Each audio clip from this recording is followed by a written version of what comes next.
हमारे देश के अंदर फिलहाल एक ऐसी बीमारी जन्म ले चुकी है जो शायद दवा खाकर बनी, और बीमारी का नाम है एंटी माइक्रोबियल रेजिस्टेंस। एक ऐसी बीमारी बन चुकी है जिसके देखकर खुद प्रधानमंत्री को इस बार अपनी मन की बात में जिक्र करते हुए कहना पड़ा कि देशवासी कृपया इस बीमारी से ग्रसित मत बनो। और ये बीमारी हो रही है दवा खाने के कारण। आप दवा खाते हैं सही होने के लिए, लेकिन दवा खाने से आप बीमार हो जा रहे हैं। इसके पीछे का जिम्मेदार कारण कौन था? तो आंसर है अत्यधिक एंटीबायोटिक का सेवन।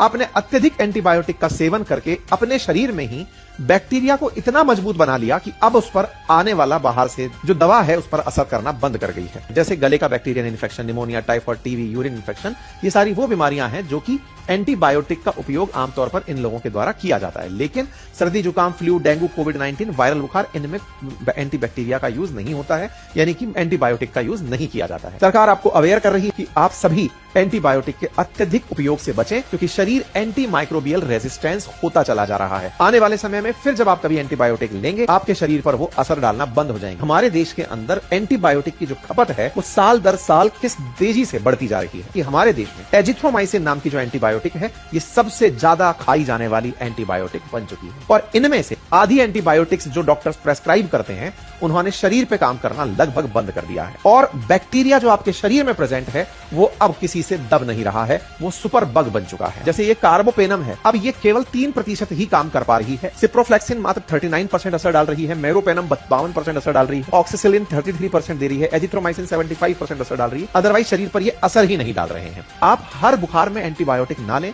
सर्दी जुकाम में दवा ना खाएं, जुकाम खुद ठीक हो जाता है। हर छोटी बात पर दवा खाने से बचें, बिना सलाह के दवा ना खाएं, दवा का कोर्स पूरा करें, मेडिकल स्टोर से खुद दवा खरीदने से बचें, जब तक ना हो बिना डॉक्टर के कहे दवा ना लें। और हाँ, अगर आप कोई एंटीबायोटिक लेते हैं तो उसकी पूरी डिटेल अपने पास रखें, ताकि कल को अगर कोई और बीमारी से आपका सामना हो तो डॉक्टर आपको उस समय पर दवाइयां दे। बैलेंस डाइट को, हेल्दी खाने को, इन्हें प्राथमिकता दें।